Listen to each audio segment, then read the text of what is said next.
وكفى وسلام على عباده الذين اصطفى أما بعد. قال الله عز وجل في كلامه المجيد: بسم الله الرحمن الرحيم. إن الله اشترى من المؤمنين أنفسهم وأموالهم بأن لهم الجنة. وقال رسول الله صلى الله عليه وسلم: لو كان بعدي نبي لكان عمر. دوستو، بزرگوں، دینی و ایمانی بھائیوں، میری بہنوں اور میری ماؤں، ہم سب جانتے ہیں کہ اسلامی سال کا آغاز ماہ محرم الحرام سے ہوتا ہے، اور ماہ محرم الحرام کی آج پہلی تاریخ ہے، اور پہلی تاریخ میں اسلام نے ایک عظیم شہادت پیش کی ہے، اور وہ شہادت سیدنا عمر فاروق رضی اللہ تعالیٰ عنہ کی شہادت ہے۔ کسی شاعر نے کیا خوب کہا ہے: دنیائے عدالت میں تیرا نام رہے گا، دنیائے عدالت میں تیرا نام رہے گا، فاروق تیرے نام سے اسلام رہے گا، فاروق تیرے نام سے اسلام رہے گا۔ آج محرم الحرام کی پہلی تاریخ، اسلامی سال کی پہلی تاریخ اور سال کی پہلی شہادت کا دن ہے۔ آج کے دن امیر المؤمنین، مراد قلب رسول، داماد علی رضی اللہ تعالی عنہ، فاتح بیت المقدس، شہید و منبر و محراب، انتخاب رب العالمین، وزیر پیغمبر، خلیفہ دوم، فاتح قیصر و کسریٰ، فاتح ایران، فاروق اعظم رضی اللہ تعالیٰ عنہ کی شہادت کا دن ہے۔ آپ صلی اللہ علیہ وسلم نے ارشاد فرمایا کہ عمر پہلے وہ شخص ہو گئے جن سے اللہ مصافحہ فرمائیں گے اور ہاتھ پکڑ کر جنت میں داخل فرمائیں گے۔ آپ رضی اللہ تعالیٰ عنہ نے تاریخ سن ہجری کو آپ ہی نے جاری فرمایا ہے، آپ ہی نے امت کو 20 رکعت پر جمع فرمایا۔ آپ راتوں میں گشت کیا کرتے تھے، اور مدینہ منورہ سے باہر شہر سے باہر نکل جایا کرتے تھے گشت کرتے ہوئے، اور لوگ راتوں میں سویا کرتے تھے، آپ گشت کیا کرتے تھے۔ آپ ہی ہے جس نے شرابی پر 80 کوڑے کی دفعہ لگوائی، یعنی 80 کوڑے کی حد جاری کری۔ آپ ہی ہے کہ آپ نے اسلامی امور کے اندر صدقے کے مال کو خرچ کرنے سے منع فرمایا۔ آپ نے بصرہ، کوفہ، جزیرہ، موصل جیسے شہر کو آباد فرمایا۔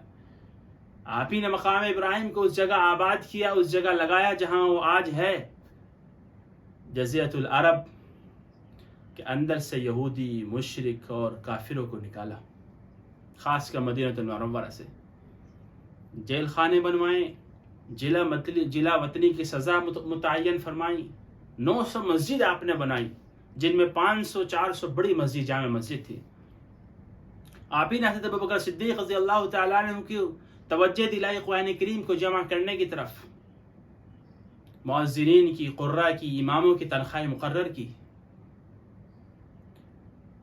آپ کی ایمان لانے کی داستان بڑی عجیب ہے، ہم سب جانتے ہیں۔ آپ رضی اللہ تعالیٰ عنہ ان میں سے ہیں جن کو آپ صلی اللہ علیہ وسلم کو آپ صلی اللہ علیہ وسلم کی مراد کہا جاتا ہے، یعنی جن کو آپ صلی اللہ علیہ وسلم نے مانگا ہو، ارادہ ظاہر کیا ہو۔ 2 شخص ایسے تھے، ابو جہل، عمر رضی اللہ تعالیٰ عنہ۔ یا اللہ ان دونوں میں سے کوئی مجھے عطا فرما، تاکہ دین کا غلبہ ان کے ذریعے سے قائم ہو جائے اور اسلام کو ایک طاقت ملے۔ ایسے نہیں کہ اللہ اور اس کے رسول کمزور تھے، نہیں، مظاہر کے ایسا انسان مل جائے جس سے اسلام کو طاقت، پختگی ملے، طاقت ملے، قوت ملے۔ اللہ تبارک و تعالی نے سیدنا عمر بن خطاب رضی اللہ تعالیٰ عنہ کو چنا، اور آپ کے اسلام لانے کی داستان بڑی عجیب ہے۔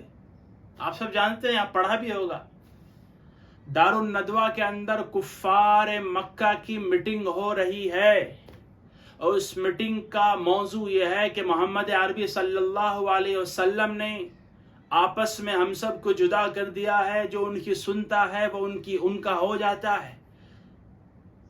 جب محمد عربی صلی اللہ علیہ وسلم جب محمد عربی صلی اللہ علیہ وسلم کا کلام لوگوں کے کانوں تک پہنچتا ہے، اور جس کان تک پہنچتا ہے وہ کان بھی، وہ انسان بھی، اس کا ذہن، اس کا جسم، اس کی روح، اس کا مال، سب کچھ محمد عربی صلی اللہ علیہ وسلم کا غلام ہو جاتا ہے۔ اور وہ حق کا گرویدہ ہو کر محمد عربی صلی اللہ علیہ وسلم کی غلامی کو تسلیم کر لیتا ہے اور محمد عربی صلی اللہ علیہ وسلم کی بارگاہ میں سجود ہو کر وحدہ لا شریک کی عبادت میں مشغول ہو جاتا ہے. مکہ المکرمہ کے اندر کفر، بدعت اور شرک کا جو تہلکہ مچا ہوا تھا، جو اپنے چرم پر تھا، محمد عربی صلی اللہ علیہ وسلم نے اس کو اپنے ایمان کی حقیقت سے، اپنے اخلاق سے، اپنے عدل سے، اپنے انصاف سے اس چیز کو نس نابود کر دیا، ختم فرما دیا. اور ان لوگوں کو بڑی فکر تھی کہ کیوں نہ محمد عربی صلی اللہ علیہ وسلم کا کام تمام کر دیا جائے، کیونکہ مکہ کے اندر روز ایک نہ ایک گھٹنا، ایک نہ ایک خبر سننے کو آ رہی ہے کہ آج فلاں ایمان لے آئیں، آج فلاں ایمان لے آئیں. اسی میٹنگ کے اندر یہ متعین ہوا، یہ فیصلہ ہوا کہ محمد عربی صلی اللہ علیہ وسلم کا کام تمام کر دیا جائے، اور اس کے لیے جو نگاہ اٹھتی ہے، جو جس کے لیے فیصلہ ہوتا ہے، جو یہ کام کرے گا، وہ عمر بن خطاب رضی اللہ عنہ. آپ صلی اللہ علیہ وسلم دار ارقم کے اندر تشریف فرمائے، دین کی باتیں چل رہی ہیں. حضرت عمر رضی اللہ عنہ اپنے ہاتھ میں تلوار لے کر نکلتے ہیں، چہرے پر غضب، غصہ، ہاتھ میں ننگی تلوار. راستے میں ملتے ہیں نعیم بن عبداللہ رضی اللہ عنہ، جنہوں نے اپنے اسلام کو اظہار نہیں کیا تھا، لوگوں کے سامنے ظاہر نہیں کیا تھا، لیکن مسلمان ہو چکے تھے. فرمایا عمر کدھر کا ارادہ ہے؟ کہ محمد عربی صلی اللہ علیہ وسلم کا کام تمام کرنے جو. نعوذ باللہ. نعیم بن عبداللہ رضی اللہ تعالیٰ فرمایا پہلے اپنے گھر کی خبر لو. عمر پہلے اپنے گھر کی خبر لو کہ میرے گھر میں کیا ہوا. وہ چونک جاتے ہیں، میرے گھر میں کیا ہوا. کہا آپ کی بہن فاطمہ بن خطاب، آپ کے بہنوئی سعید بن زید ایمان کے اندر داخل ہو چکے ہیں. اب جو غصہ تھا وہ غصہ اور بڑھ گیا، اور گھر کی طرف پلٹتے ہیں. محمد عربی صلی اللہ علیہ وسلم جو دار ارقم کے اندر تشریف فرمایا وہاں نہیں جاتے، واپس پلٹتے. اور جب بہن کے پاس، بہن کے گھر پہنچتے ہیں، اندر سے قرآن کریم کی آواز کو سنتے ہیں. گیٹ بجاتے ہیں، گیٹ کھولا جاتا ہے، اپنی بہن کو مارتے ہیں، پیٹتے ہیں، اور بہن کہتے ہیں محمد عربی صلی اللہ علیہ وسلم کی غلامی کو تسلیم کر چکی ہوں، تمہاری مار کا اثر نہیں ہوگا. میں مالک کی حقیقی کی بندی ہو چکی ہوں. میں غفلت کی شکار ہوں، میں کفر کی شکار بن چکی تھی، لیکن مجھے مالک کی حقیقی کی عبادت کا طریقہ مل چکا ہے. کوئی چیز میرے دل کے اندر سے ایمان کو نہیں نکال سکتی، یقین کو نہیں نکال سکتی، محمد عربی صلی اللہ علیہ وسلم کی غلامی کو نہیں نکال سکتی. اور یہ زید جو آپ کے بہنوئی ہیں، یہ بھی محمد عربی صلی اللہ علیہ وسلم کے غلام بن چکے ہیں، حق کو تسلیم کر چکے ہیں، عدل کو ہم تسلیم کر چکے ہیں. اور اے عمر، اگر تم بھی خطاب کے بیٹے ہو تو میں بھی فاطمہ ابن خطاب ہوں. جو ظلم کرنا ہے کر لو، تمہارا ظلم مجھے ایمان سے دور نہیں کر سکتا. تم جتنا مارنا ہے مار لو. بہت بری طریقے سے بہن کو مارتے ہیں، اور بہن لہو لہان ہو جاتی ہے. اور اس کے بعد دل میں تھوڑا صبر آتا ہے، سوچتے چلو دیکھوں تو صحیح بہن پڑھ کیا رہی. تو بہن فرماتی ہے فاطمہ بن خطاب جائیے، پہلے نہا کے آئیے، پھر ہم آپ کو صحیفہ رسول قرآن کریم کی آیات دکھائیں گے. عمر بن خطاب رضی اللہ تعالیٰ عنہ کے پاک نہانے دھونے کے بعد حضرت فاطمہ آپ کے ہاتھ میں یہ دیتی ہے صحیفہ، اور اس آیت کو پڑھتے ہیں، اس جز کو پڑھتے ہیں، اس قرآن کریم کی اس انداز سے قرآن کریم کی تلاوت کرتے ہیں کہ ان کے دل کے اندر گھر کر جاتا ہے، ان کے جسم کے رویں کھڑے ہو جاتے ہیں، اور ان کا جسم اطاعت خداوندی کے لیے جھک جاتا ہے. ان کی روح کے اندر سے انقلاب کی آوازیں آنے لگتی ہے، اور یہ کہہ کر کہتے ہیں میں بھی محمد عربی صلی اللہ علیہ وسلم کا غلام بننا چاہتا ہوں، میں بھی آقا مدنی صلی اللہ علیہ وسلم کا غلام بننا چاہتا ہوں. اب صحابہ کرام رضوان اللہ اجمعین دار ارقم کے اندر رسول اللہ صلی اللہ علیہ وسلم کے ساتھ تشریف فرما ہے، اور حضرت عمر رضی اللہ تعالیٰ عنہ واپس چلتے ہیں اب دار ارقم کے اندر کی طرف، اور ہاتھ میں تلوار ہے. صحابہ کرام دیکھتے ہیں کہ عمر آ رہے ہیں، اور اللہ کے رسول صلی اللہ علیہ وسلم دروازہ کھولا جاتا ہے. آپ صلی اللہ علیہ وسلم حضرت عمر رضی اللہ تعالیٰ عنہ کے گردن کے اندر چادر لٹکی ہوئی اس سے پکڑ کر کھینچتے ہیں اور کہتے ہیں اسلم یا عمر، عمر اسلام لے آؤ. عمر زور سے پڑھتے ہیں لا الہ الا اللہ محمد رسول اللہ صلی اللہ علیہ وسلم. صحابہ کرام نعرہ لگاتے ہیں زور سے تکبیر اللہ اکبر. اب صحابہ کرام کو ایک حوصلہ، ایک ہمت ملی. حضرت عمر رضی اللہ عنہ پوچھا اللہ کے رسول ہم حق پر ہیں؟ آپ صلی اللہ علیہ وسلم فرمایا ہاں ہم حق پر ہیں. پھر کیوں ہم چھپ کر نماز پڑھیں؟ کیوں نہ ہم مکہ المکرمہ کے اندر بیت اللہ کے پاس کھل کر نماز پڑھیں؟ اس کے بعد حضرت عمر رضی اللہ تعالیٰ عنہ صحابہ کرام رضوان اللہ اجمعین کو ساتھ لے کر بیت اللہ کی طرف بڑھتے ہیں اور کہتے ہیں ہے کوئی جو اپنے بچوں کو یتیم کرنا چاہے، ہے کوئی جو اپنی بیوی کو بیوہ کرنا چاہے، آئے محمد عربی کا غلام عمر بن چکا ہے، آئے میں غلام مصطفیٰ سے شرابور ہو چکا ہوں، آئیے مجھ سے لڑیں، مجھ سے ٹکرائیں. جس کو اجڑنا ہو، جس کو موت پیاری ہو وہ آئیں مجھ سے ٹکرائیں. یہ نبوت کا 5واں سال اور آپ اسلام کے اندر 40ویں نمبر پر داخل ہوئے. حضرت عمر بن خطاب رضی اللہ تعالیٰ عنہ کا نام عمر ہے، آپ کی کنیت ابو عبداللہ ہے، آپ کا لقب فاروق ہے. آپ کی ولادت ہجرت سے 40 سال پہلے کی ہوئی ہے. والد کا نام خطاب بن نفیل ہے، والدہ کا نام خطب بن ہشام ہے. آپ کا پیشہ یعنی کام جہاد و سیاست ہے. آپ کی وفات 23 ہجری کے اندر ہوئی ہے جس کو آگے بیان کریں گے. اور آپ سے جو حدیثیں مروی ہے وہ 537 حدیثیں ہے، 537. اور جب آپ اسلام کے اندر داخل ہوئے ہیں تو آپ کی عمر 27 سال تھی. ہم سب جانتے ہیں کہ اسلام کا پہلا مہینہ بھی قربانی سے یاد کیا جاتا ہے، آخر کا مہینہ بھی قربانی سے، یعنی ذی الحجہ بھی اور محرم بھی، دونوں قربانی سے بھرے ہوئے ہیں. اس محرم الحرام کے اندر 2 عظیم شہادتیں ہوئی ہیں. پہلی محرم کو عمر بن خطاب رضی اللہ تعالی شہادت، اور 10 محرم الحرام کو سیدنا امام حسین رضی اللہ تعالی عنہ کی کربلا کے اندر شہادت. میرے عزیزو، میرے بزرگوں، یہ دین جو ہم کو ملا ہے، جو قرآن ہم تک پہنچا ہے، جو اسلام ہم تک پہنچا ہے، یہ بڑی محنت اور جدوجہد اور قربانی کے ساتھ پہنچا ہے. اگر ہم یہ سوچتے ہیں دین بڑے آسانی سے مل گیا، بڑے سکون سے مل گیا، تو یہ ہماری غلط فہمی ہے. بڑی قربانیاں پیش کی صحابہ نے، بڑی قربانیاں پیش کی آپ صلی اللہ علیہ وسلم نے. آپ رضی اللہ تعالیٰ کی پوری زندگی اسلام کے اندر بہادری، جانثاری اور قربانی سے بھری ہوئی ہے. وقت کی 2 سپر پاور کے آپ نے پرچھکے اڑا دیے، توڑ کر رکھ دیا. قیصر و کسریٰ کو بھی اور ایران کو بھی، اور یہ لوگ آپ سے تھر تھر کانپتے تھے. اور ان کے اوپر رعب ایسا چھا گیا تھا کہ بہت سی کتابوں کے اندر یہ لکھا ہے کہ مقررین نے بھی اپنی تقریروں کے اندر یہ بات بتائی ہے کہ جب بچہ رات کو روتا تھا تو میں کہتی تھی بیٹا سو جا، عمر آ جائیں گے. یہ پوزیشن حضرت عمر رضی اللہ تعالیٰ کی اللہ تبارک و تعالیٰ نے لوگوں پر عیاں کر دی تھی، ظاہر کر دی تھی. حضرت عمر بن خطاب رضی اللہ تعالیٰ عنہ کی خلافت کا وقت ہے. آپ رضی اللہ تعالیٰ عنہ کو جب خلیفہ بنایا گئے، آپ خلیفہ بنے، آپ ممبر رسول صلی اللہ علیہ وسلم پر کھڑے ہوتے اور کہتے ہیں بتاؤ اگر عمر کو آپ اللہ اور اس کے رسول صلی اللہ علیہ وسلم کے طریقے سے ہٹتے ہوئے دیکھو تو کیا کرو گے؟ خاموش ہے. تیسری صف سے ایک آواز آتی ہے، ایک بزرگ کھڑے ہوتے ہیں، کہتے ہیں عمر اگر ہم اللہ اور اس کے رسول سے آپ کو ہٹتا ہوا دیکھیں تو یہ تلوار تمہارے درمیان فیصلہ کرے گی. حضرت عمر رضی اللہ عنہ فرماتے ہیں بس میں یہی دیکھنا چاہتا تھا. یہی وہ عمر ہے جو مدینہ المنورہ کی گلیوں میں راتوں رات گشت کر رہے ہیں.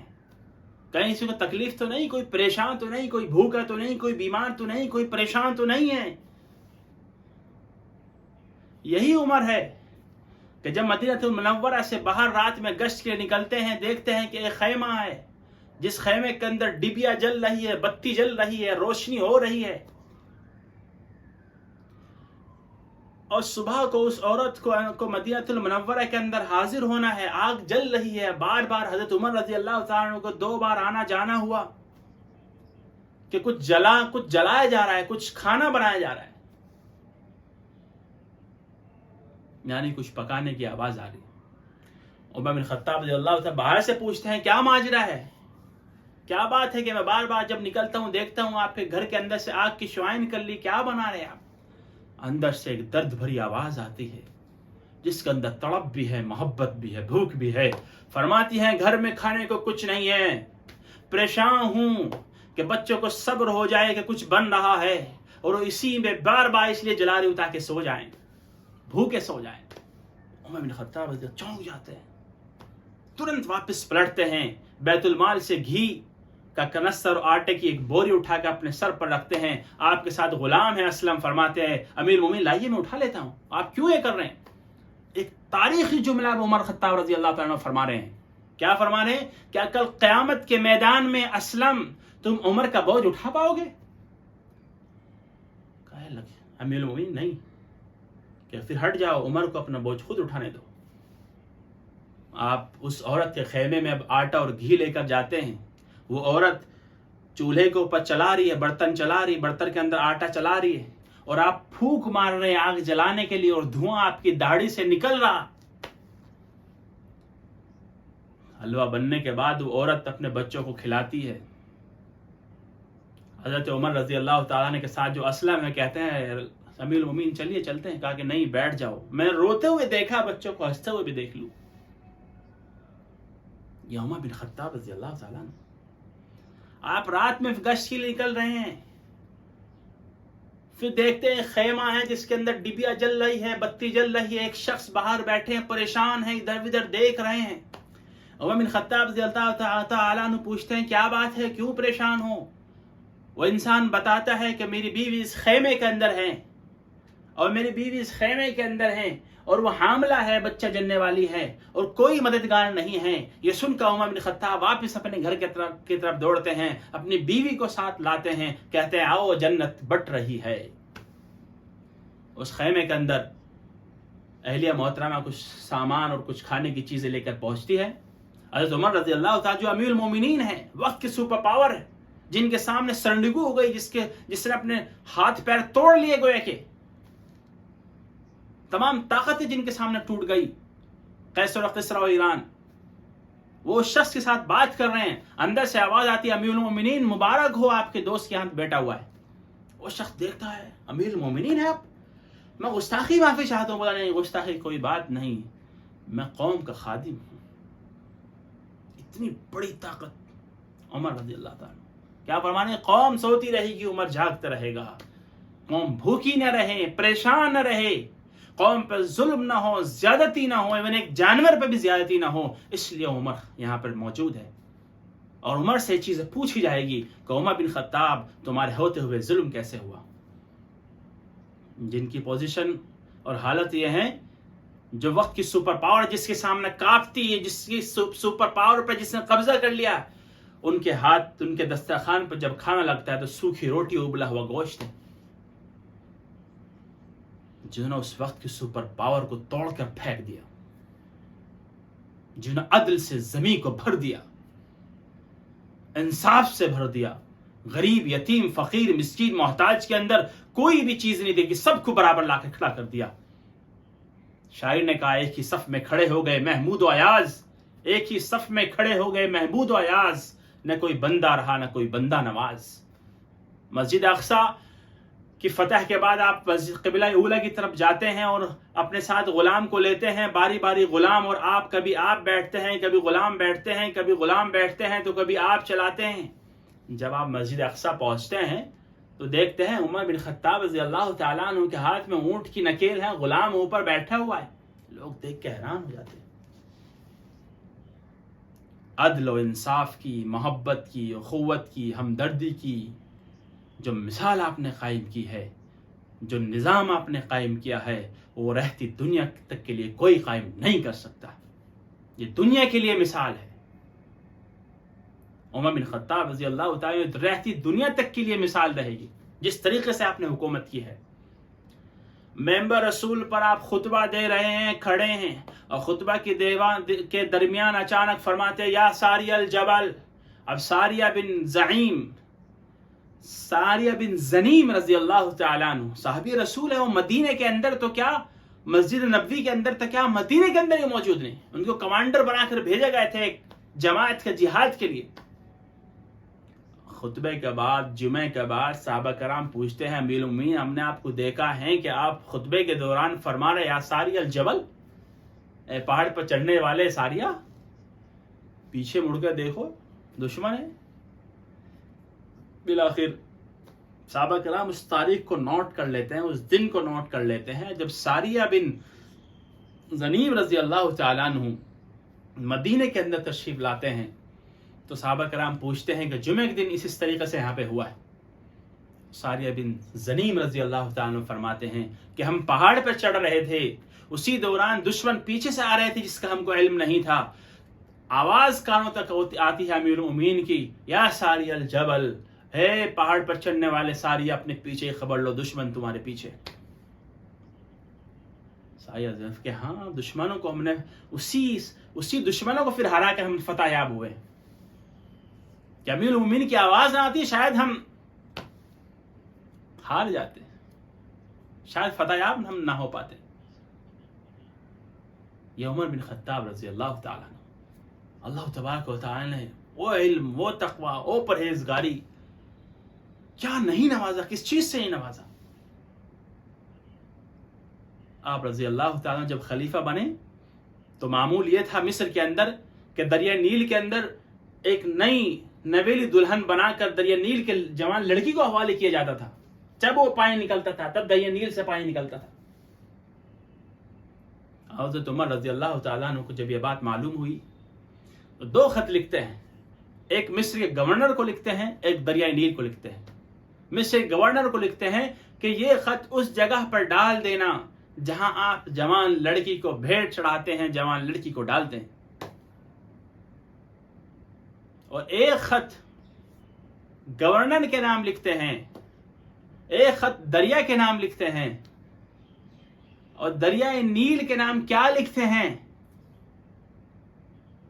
اس میں لکھتے ہیں میں عمر محمد کا غلام ہوں.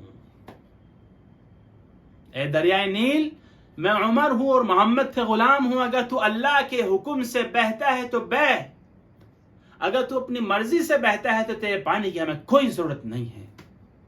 لاؤ لشکر کے ساتھ جب گورنر لے جا کر اس خط کو دریائے نیل کے حوالے کرتا ہے، دریا نیل سے پانی کی موجوں کے ساتھ بہنے لگتا ہے. اور اس دن سے آج تک دریا نیل کبھی سوکھا نہیں ہے. اس دن سے آج تک.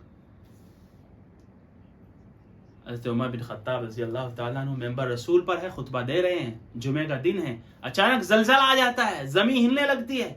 حضرت عمر رضی اللہ تعالیٰ عنہ کا ہاتھ میں جو عصا ہے خطبے والا، اس خطبے والے عصا کو زمین پر زور سے مارتے ہیں. اور آپ یہ نہیں کہا لوگوں کو باہر نکل جاؤ، زمین پھٹ جائے گی، چھت گر جائے گی، دیواریں گر جائے گی.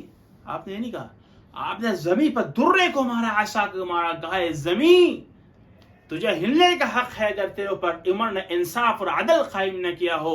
اگر تیرے اوپر انصاف اور عدل قائم کیا ہے، تیری چھاتی کے اوپر تجھے ہلنے کی کوئی ہمت نہیں، کیونکہ محمد عربی صلی اللہ علیہ وسلم کا شہر ہے. میں محمد عربی صلی اللہ علیہ وسلم کا غلام عمر ہوں. یہ شہر نبی ہے، تاجدار مدینہ محمد عربی سید الانبیاء صلی اللہ علیہ وسلم کا شہر ہے. زمین سے زلزلہ کی جو ہلنا تھا، زلزلہ جو تھا وہ ختم ہو جاتا ہے. عمر بن خطاب رضی اللہ تعالیٰ عنہ کی ذات ہے. ہزاروں مثالیں، لاکھوں مثالیں عمر بن خطاب رضی اللہ تعالیٰ کی. تاریخ کے اندر، کتابوں کے اندر اگر ہم پڑھیں، اگر ہم دیکھیں تو بہت ساری مثالیں. امیر المومنین سیدنا عمر بن خطاب رضی اللہ تعالیٰ عنہ کو کہ ایک عورت نے آ کر شکایت کی اور فرمایا امیر المومنین میرا بیٹا مجھے گالی دیتا ہے، میرا بیٹا میری نافرمانی کرتا ہے، میرا بیٹا مجھے کھانا نہیں دیتا، میرے ساتھ بدسلوکی کرتا ہے. حضرت عمر بن خطاب رضی اللہ تعالیٰ نے فرمایا، جب اس شخص کو بلایا کہ تم ماں کو گالی دیتے ہو، تم ماں کے ساتھ بدتمیزی سے پیش آتے ہو، تم ماں کے ساتھ غلط بیانی سے بات کرتے ہو، تمہیں شرم نہیں آتی؟ جس ماں نے تم کو 9 مہینے پیٹ کے اندر رکھا، جس ماں نے 2 سال تک تمہیں دودھ پلایا، تمہارے پاخانے صاف کیے، تمہارے کپڑے صاف کیے، تمہیں چلنا سکھایا، تمہیں بولنا سکھایا، تم آج جب بڑے ہو گئے تو اس ماں کو گالیاں دے رہے ہو؟ آج کتنے اولڈ ہاؤس بنے ہوئے ہیں جہاں بوڑھے ماں باپ اکیلے رہتے ہیں، روتے ہیں۔ وہی چھوٹا بچہ جب چھوٹا تھا جو بڑا ہو چکا ہے آج 10 بار ماں باپ سے ایک بات پوچھتا تھا تو ماں باپ بتاتے تھے 10 بار، کبھی غصہ نہیں کرتے تھے۔ آج جب ماں باپ اونچا سننے کی وجہ سے دوسری بار یا تیسری بار پوچھ رہے تھے تو بچہ چیخ کے پڑتا ہے، چلا کے پڑتا ہے۔ یہ والدین کا ادب ہے۔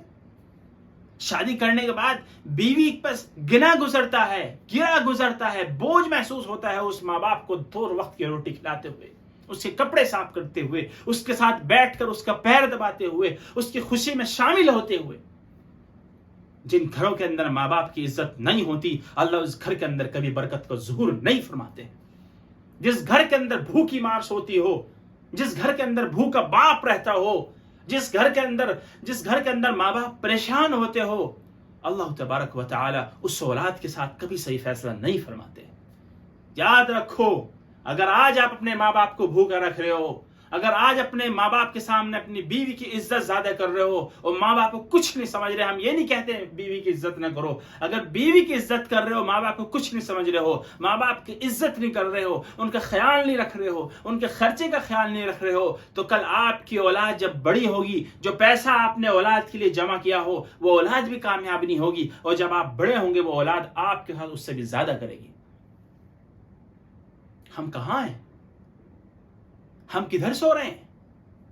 ہم نے کیا سوچ لیا؟ حضرت عمر رضی اللہ تعالی عنہ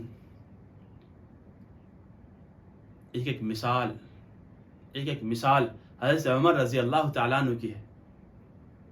اور اس شخص سے پھر حضرت عمر رضی اللہ تعالیٰ نے کہا، یہ پانی کا مشکیزہ تیرے پیٹ پر باندھا جائے گا، اور اس مشکیزے کو اپنے پیٹ کے اوپر باندھ کے چل، اور اسی طریقے سے تجھے سونا ہے، اسی طریقے سے تجھے کھانا ہے، اسی طریقے سے تجھے پاخانہ پیشاب کرنا ہے، اسی طریقے سے نہانا دھونا ہے، اسی طریقے سے عبادت کرنی ہے۔ یہ تیرے پیٹ سے نہیں اترنا چاہیے۔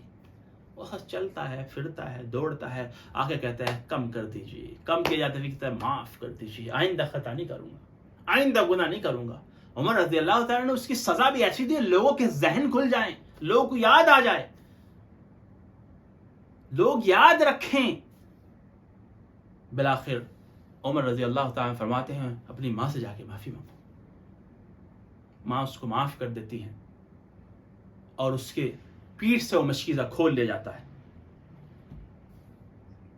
حضرت عمر رضی اللہ عنہ ذات وہ ہے جو آپ نے فیصلہ فرمایا، آپ نے الفاظ کہے یا آپ نے بات کہی تو خداوند قدوس نے قرآن کریم کی آیت بنا کر اس کو نازل فرما دیا۔ کتنی محبت، کتنی عظمت، کتنا مقام، کتنا بلند مقام حضرت عمر رضی اللہ تعالیٰ کا۔ ہم نے سوچا کبھی؟ جب ام المؤمنین سیدنا عائشہ صدیقہ رضی اللہ تعالی عنہا پر ظالموں نے الزام لگایا تو آپ صلی اللہ علیہ وسلم نے صحابہ کرام رضوان اللہ اجمعین سے مشورہ فرمایا، آپ کیا کہتے ہیں؟ صحابہ کرام نے کہا رسول اللہ ایسا نہیں ہو سکتا۔ تو حضرت عمر رضی اللہ تعالیٰ عنہ سے پوچھا، عمر آپ کیا کہتے ہیں؟ آپ رضی اللہ تعالیٰ فرمایا، سبحانک ھذا بہتان عظیم، پاک ہے وہ ذات جس نے آپ کو رسول برحق بنا کر بھیجا، ایسا ہو ہی نہیں سکتا ہے، تو بہت بڑا بہتان ہے، اللہ سے کر ہی نہیں سکتا آپ کے ساتھ رسول اللہ۔ اللہ کے رسول صلی اللہ علیہ وسلم حضرت ابوبکر صدیق رضی اللہ تعالیٰ عنہ گھر جاتے ہیں۔ عائشہ صدیقہ رضی اللہ تعالیٰ عنہ کی اہلیہ، عائشہ صدیقہ رضی اللہ تعالیٰ عنہ کی والدہ، ہم سب کی نانی زینب ام رومان رضی اللہ تعالیٰ عنہ اللہ کے رسول صلی اللہ علیہ وسلم سے عرض کرتی ہے، رسول اللہ جب سے آپ کے گھر سے آئیے صرف رو ہی نہیں، ایک کونے میں بیٹھ کر، نہ کھانے کا فکر، نہ سونے کا فکر، نہ کسی چیز کا فکر، آنکھوں میں اشک ہے، خداوند قدوس کا ڈر ان کے دلوں کے اندر ہے، اور آنسو لگاتار بہہ رہے ہیں، پریشان ہیں۔ قیامت گویا کہ ظاہر قیامت گویا کہ ان پر ٹوٹ چکی ہے۔ آپ کی جدائی کا غم ان کو کھا رہا ہے، یہ الزام کا غم ان کو کھا رہا ہے۔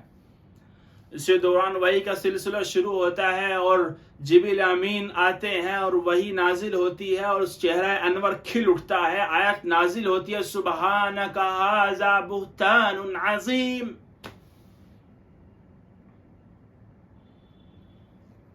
وہی آیت نازل فرما رہے. حضرت عمر رضی اللہ تعالیٰ بیت اللہ کا طواف فرما رہے اللہ کے رسول صلی اللہ علیہ وسلم کے ساتھ. مقام ابراہیم پر پہنچ کر فرماتے اللہ کے رسول اس بیت اللہ کو حضرت ابراہیم علیہ السلام نے بنایا, ان کی یادیں اس سے وابستہ ہے. ہم چاہتے ہیں کہ مقام ابراہیم پر 2 رکعت نفل ادا کر لی جائے, یہ میرا ارادہ ہے, میرے دل کی تمنا ہے. آپ صلی اللہ علیہ وسلم فرماتے ہیں کہ اللہ کا کوئی ایسا حکم نہیں ہے. تھوڑا سا آگے بڑھتے ہیں, آیات نازل ہوتے وَاتَّخِذُوا مِن مَقَامِ إِبْرَاهِيمَ مُصَلًّى. آج 2 رکعت واجب الطواف ہے. جب جنگ یرموک کے اندر 30,000 رومی اپنے پاؤں کے اندر بیڑی تان کر مسلمانوں سے لڑ رہے تھے تو حضرت عمر رضی اللہ تعالی کی بارگاہ میں رو رہے تھے, تڑپ رہے تھے, بلک رہے تھے. جنگ قادسیہ ہو رہی ہے اور جنگ اتنی خطرناک, اتنی زبردست جنگ ہے کہ ایک دن کے اندر 10,000 رومی, 2,000 صحابہ مسلمان شہید اور زخمی ہوئے. اتنی زبردست جنگ قادسیہ. شہنشاہ ایران نے پوری طاقت جھونک دی اپنی جنگ قادسیہ کے اندر. زبردست لڑ ہوئی, زبردست لڑائی ہوئی. 12,000 لوگ ایک دن میں زخمی بھی ہو, اس میں اس کو شہید بھی ہو اس کے اندر سے. اتنی زبردست لڑائی. جنگ قادسیہ ہم سب جانتے ہیں کتنا بڑا معرکہ تھا. اور دوران جنگ حضرت عمر بن خطاب رضی اللہ تعالیٰ عنہ کی سچویشن, پوزیشن, حالت یہ تھی, ادھر قادسیہ کی جنگ چل رہی ہے, ادھر عمر بن خطاب رضی اللہ تعالیٰ مدینہ کی مسجد کے اندر تسبیح پڑھ رہے ہیں, اللہ کو یاد کر رہے ہیں اور شدت سے خداوند قدوس سے دعا گو ہیں. اور مدینہ المنورہ سے باہر طلوع آفتاب کے بعد نکل جاتے ہیں, شاید کہ کوئی قاصد اچھی خبر لے کر آئیں. کبھی درخت کے نیچے بیٹھتے ہیں, کبھی چلتے ہیں, کبھی لیٹتے ہیں اور قاصد کا انتظار کر رہے ہیں. دیکھتے ہیں کہ ایک قاصد آیا جو حضرت سعد رضی اللہ تعالیٰ عنہ کا قاصد ہے, اور اس کے اونٹ کے ساتھ چلتے ہیں, دوڑتے ہیں, پوچھتے ہیں کیا خبر ہے. وہ بتاتا ہے قادسیہ فتح ہو چکا ہے, جنگ ہم فتح کر چکے ہیں. آپ کے چہرے پر خوشی ظاہر ہوتی ہے, آپ چلتے رہتے ہیں, اس کے ساتھ دوڑتے رہتے ہیں. مدینہ المنورہ کے اندر جب وہ قاصد داخل ہوتا ہے, دیکھتے ہیں عمر رضی اللہ تعالیٰ عنہ اس قاصد کے ساتھ دوڑ رہے ہیں. تو لوگ کہتے ہیں امیر المومنین مبارک ہو. اب قاصد دیکھ کر پریشان ہو جاتا ہے, کہتا ہے امیر المومنین مجھ سے غلطی ہو گئی, آپ مجھے بتا دیتے آپ امیر المومنین ہیں. حضرت عمر رضی اللہ عنہ فرماتے ہیں کہ نہیں, پریشان نہ ہو, صرف بتاتے رہو اور چلتے رہو کیا ہوا ہے. امانت داری کی بات کی جائے, آپ بیمار ہیں, آپ کو اس کے پاس شہد نہیں ہے, 22 لاکھ مربع میل پر آپ کی حکومت اور شہد نہیں ہے. اب مسلمانوں کو مسجد کے اندر جمع کرتے ہیں اور کہتے ہیں مسلمانوں کیا میں بیت المال سے تھوڑا سا شہد لے سکتا ہوں. اللہ اکبر, کیا کہہ رہے, مجھے تھوڑے سے شہد کی ضرورت ہے, کیا میں لے سکتا ہوں. مسلمانوں نے اس کی اجازت دی, تب آپ نے شہد لیا. امانت دار, خوددار, عدل والے, انصاف والے سیدنا عمر بن خطاب رضی اللہ تعالیٰ عنہ. عبداللہ بن شداد سے روایت ہے کہ حضرت عمر رضی اللہ تعالیٰ نماز پڑھا رہے تھے, جب قرات کرتے ہوئے اس آیت پر پہنچے انما اشکو بسی وحزنی اللہ, رونے لگے, بری طرح رونے لگے. حضرت حسن رضی اللہ فرماتے ہیں کہ حضرت عمر رضی اللہ تعالیٰ نماز پڑھا رہے ہیں, آیت پر پہنچتے ہیں ان عذاب ربک لواقع ما له من دافع. اس طریقے سے روتے ہیں کہ آنکھیں سوج جاتی ہے.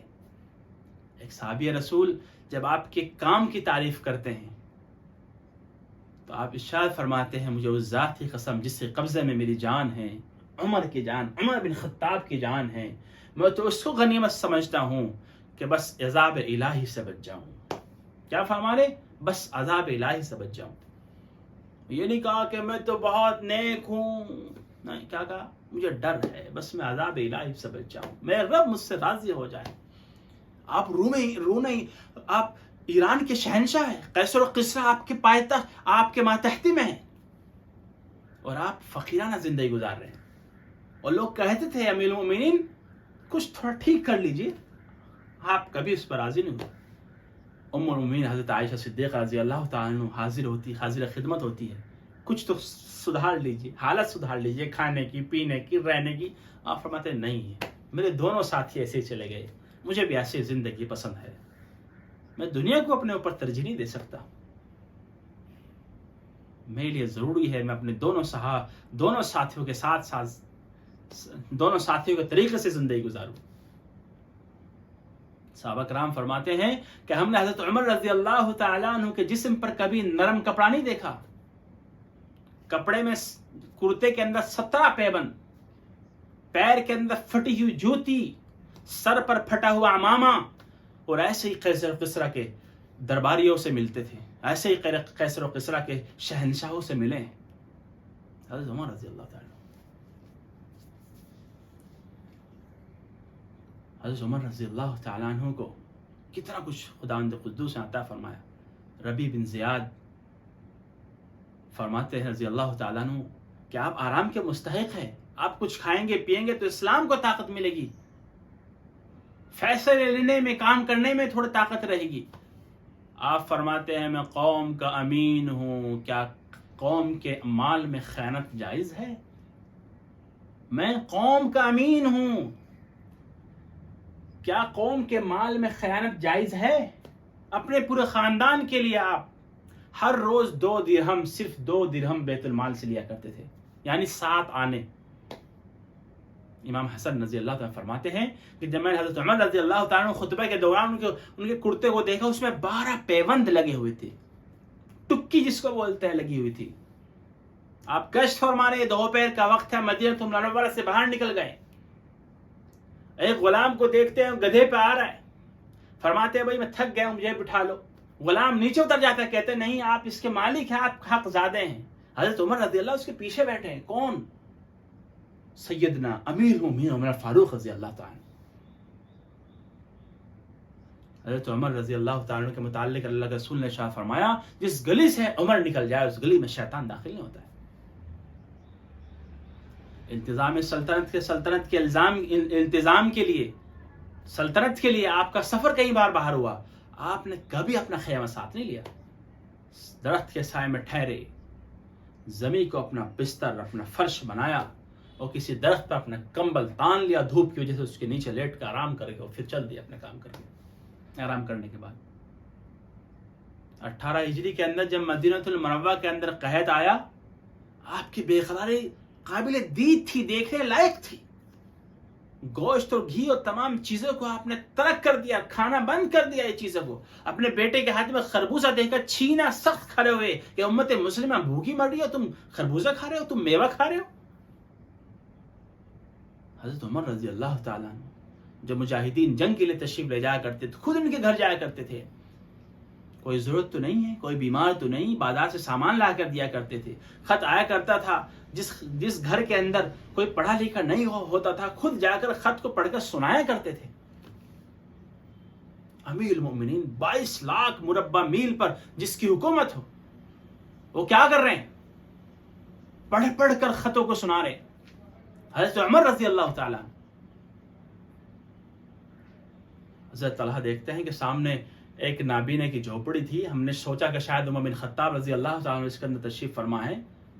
پھر ہم نے سوچا شاید یہاں کیا کر رہے ہوں، کس لیے آئے ہوں گے. جب ہم نے بعد معلوم کیا، معلوم ہوا کہ نابینا کی خدمت کے لیے روز حضرت عمر بن خطاب رضی اللہ تعالیٰ آیا کرتے ہیں. اسلامی سلطنت کی جو حدود ہے، جو بارڈر ہے، وہ بلوچستان تک گویا کہ مصر سے بلوچستان تک وسیع ہو گیا تھا. اسی سال آپ نے آخری حج فرمایا. جب آپ حج مکمل کرنے کے بعد واپس آ رہے تھے تو راستے میں آپ رکے ہو، کچھ کنکریں آپ نے جمع کی اور ان کنکروں کے اوپر اپنے بستر کو، اپنی چادر کو بچھایا اور چت لیٹ کر آسمان کی طرف دعا کی، اے میرے اللہ، اے میرے مالک، اے میرے خالق، میری قوم، میری عمر اب زیادہ ہو رہی ہے، میرا جسم کمزور پڑ گیا، میری آیا ہر طرف پھیل گئی ہے، اب تو عمر کو اٹھا لے تاکہ میرے اعمال برباد نہ ہوں، میرا جسم کمزور پڑ گیا ہے، عمر کمزور پڑ گیا، اللہ عمر کو اٹھا لے. کعب بن احبار رضی اللہ تعالیٰ فرماتے ہیں کہ میں توریت میں دیکھتا ہوں کہ آپ کو شہید کیا جائے گا، آپ شہید ہوں گے. آپ رضی اللہ تعالیٰ دعا فرما رہے اللہ تبارک و تعالیٰ سے، یا اللہ مجھے اپنے راستے میں شہادت عطا فرما. صحابہ کرام کون، امیر المومنین اپنے لیے دعائیں فرما رہے، اللہ مجھے شہادت کی موت عطا فرما. آج شہادت سے ڈر رہے ہیں، شہادت پہ آنسو بہا رہے ہیں، شہادت پر رونے والے لوگوں کو سننا چاہیے۔ صحابہ کرام اللہ تبارک و تعالیٰ کی بارگاہ میں رو رو کر دعائیں کرتے تھے، اللہ ہمیں شہادت عطا فرما۔ اسلام کے بڑے بڑے مجاہد، بڑے بڑے جرنل آف اسلام نے دعائیں کی، شہادت کی۔ آج بھی علماء حق بہت سارے ایسے جو شہادت کی دعائیں کرتے ہیں۔ حضرت عمر رضی اللہ تعالیٰ دعا کہ یا اللہ اپنے راستے میں شہادت عطا فرما، اور اپنے محبوب کے مدینے کے حدود کے اندر شہادت عطا فرما۔ نہیں مدینے کے باہر شہادت مت دے، اللہ مدینے کے اندر مجھے شہادت عطا فرما۔ محب الکلام آزاد نے بھی اپنی کتاب کے اندر تحریر فرمایا۔ جمعے میں خطبے کے درمیان آپ فرما رہے ہیں کہ میں خواب میں دیکھتا ہوں کہ ایک مرغ آتا ہے، مجھ کو ٹھونگے مار رہا ہے، جس کی تعبیر یہ ہے کہ میری موت کا وقت قریب آ چکا ہے۔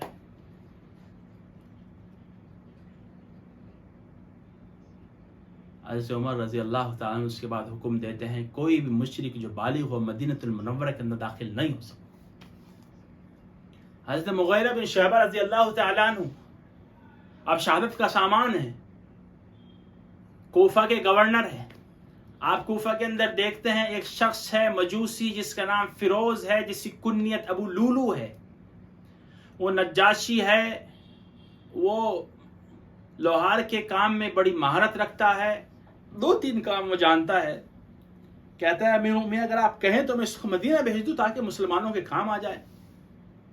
عمر رضی اللہ اجازت دے دیتے ہیں، وہ مدینہ آتا ہے، اور وہ حضرت عمر رضی اللہ تعالیٰ عنہ کی، حضرت مغیرہ بن شیبہ رضی اللہ تعالیٰ عنہ کی جو گورنر ہے کوفہ کے، ان کی شکایت کرتا ہے کہ میرے مالک مجھ سے زیادہ ٹیکس لیتے ہیں۔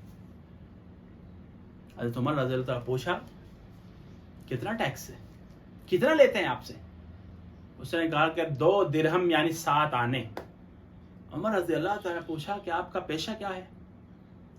انہوں نے کہا کہ نجاری، نقاشی اور لوہار بڑی۔ تو حضرت عمر نے چیزوں کو دیکھ کر کہا بھائی پیسہ تو کوئی زیادہ آپ سے نہیں لے۔ اب یہ جواب سننے کے بعد اس کے دل کے اندر بغض، عداوت اور نفرت نے ایک دم جگہ بنا لی، اور منہ سگیڑتے ہوئے کہا کہ آپ نے سب کے ساتھ انصاف کیا سوائے میرے۔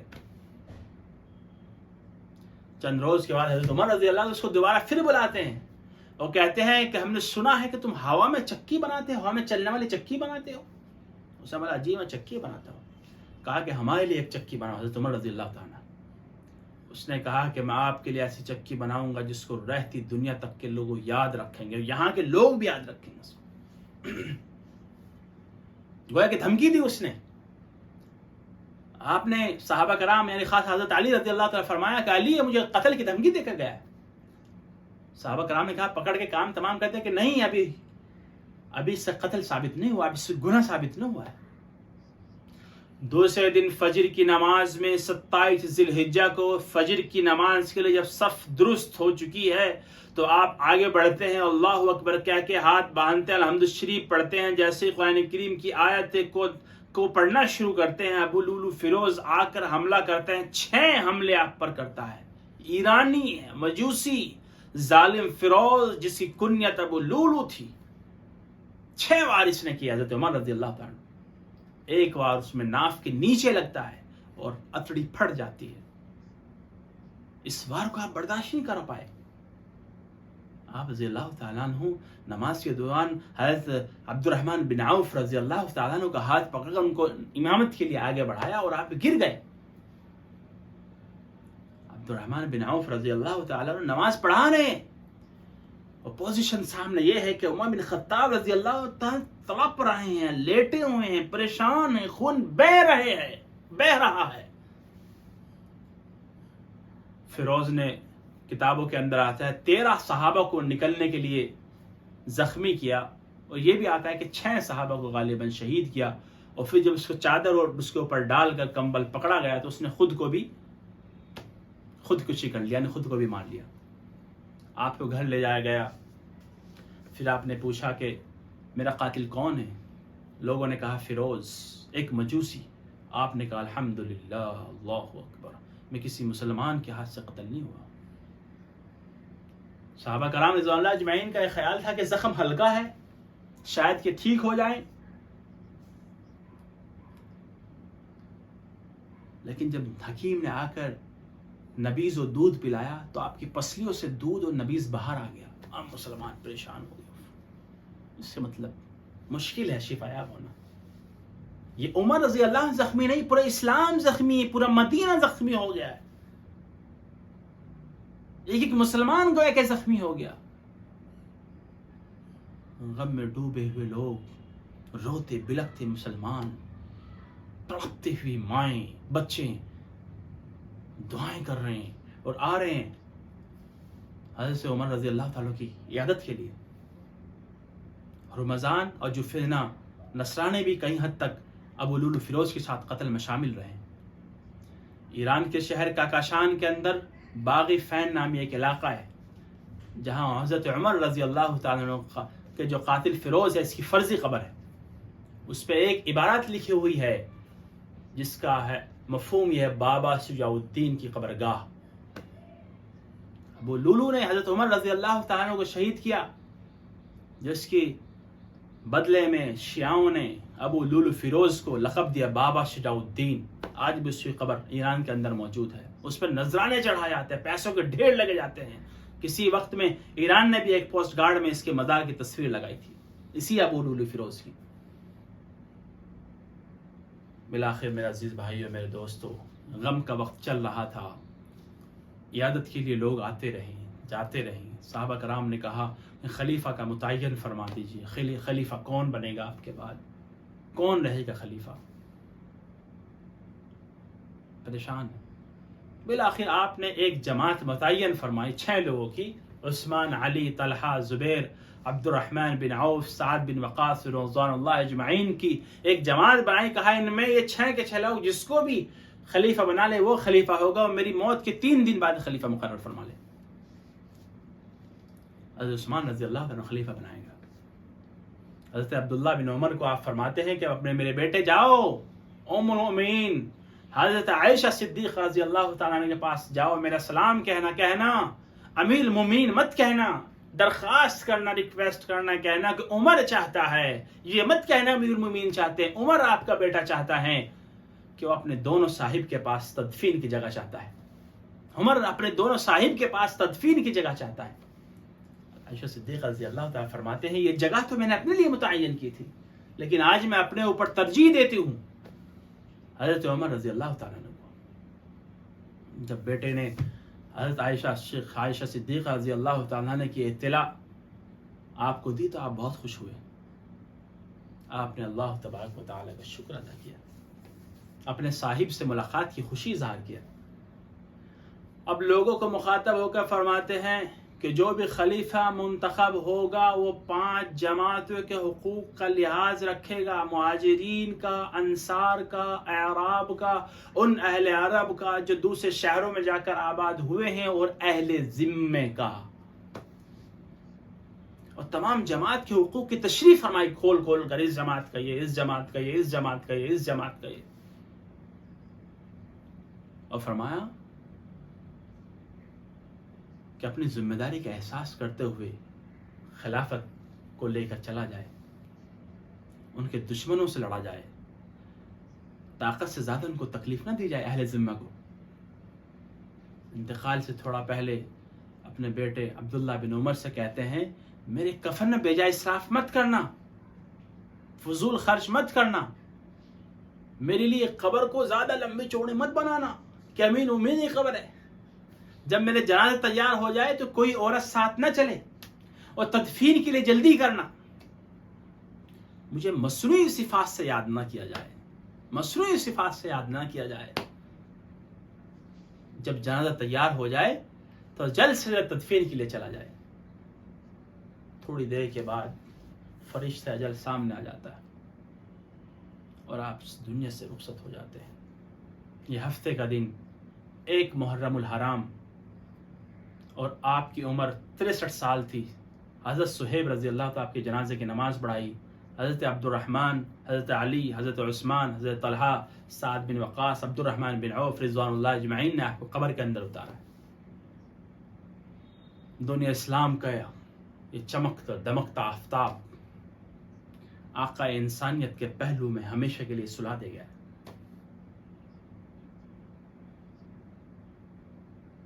تاجدار مدینہ سید الانبیاء سیدنا ابو بکر صدیق رضی اللہ تعالیٰ عنہ کی برابر میں آپ کو ہمیشہ کے لیے صلح دے گا. انا للہ و انا الیہ راجعون.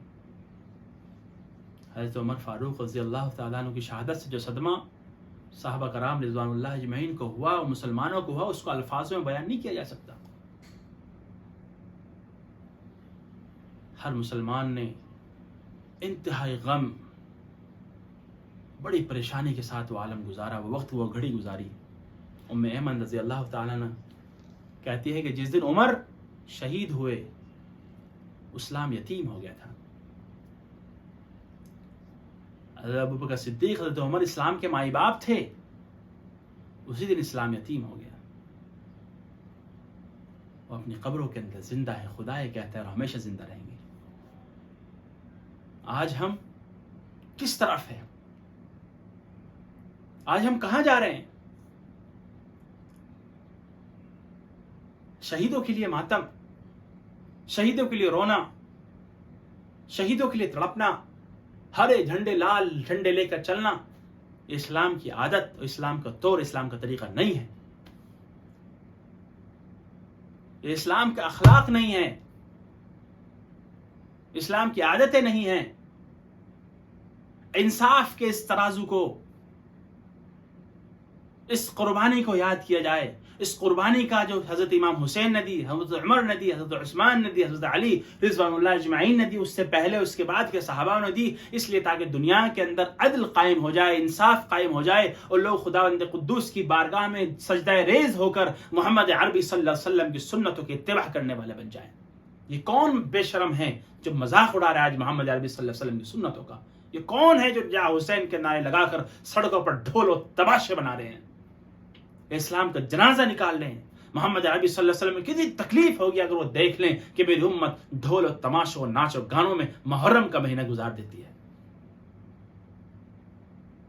اسلام ڈھول و تماشوں کا نام نہیں ہے، اسلام غم کا نام نہیں ہے، اسلام شہادت کا نام ہے. اسلام اللہ کی بارگاہ میں رونے تڑپنے کا نام ہے. اسلام عدل انصاف کو قائم کرنے کا، اس زمین پہ قائم کرنے کا نام ہے. محمد عربی صلی اللہ علیہ وسلم کی سیرت کو پکڑ کر پوری دنیا کے سامنے اسلام کو انٹروڈیوس کرا جائے، اس کا نام ہے. پوری دنیا کے اندر عدل قائم ہو جائے، انصاف قائم ہو جائے، غریبوں کو ان کا حق ملے، یتیموں کو ان کا حق ملے، بیواؤں کی عزتوں کی حفاظت کی جائے، اس کا نام انصاف ہے. اخلاق اچھے ہو، اس کا نام اسلام ہے. اللہ تبارک و تعالی ہم سب کو صحیح باتوں پر عمل کی توفیق عطا فرمائے. شہادت کا جذبہ امت کی ایک ماں، امت کی ایک بیٹی، امت کے بزرگ، امت کے نوجوانوں کے اندر خداوند قدوس عطا فرمائے، اور اسلام کے لیے، حق کے لیے، انصاف کے لیے، محمد عربی صلی اللہ علیہ وسلم کی سیرت و کردار کے لیے جب بھی امت کو خون کی ضرورت پڑی، پوری امت ایک آواز پر کھڑی ہو کر لبیک کہے. اللہ تبارک و تعالی ہم سب کو صحیح باتوں پر عمل کی توفیق عطا فرمائے. وآخر دعوانا الحمدللہ رب العالمین.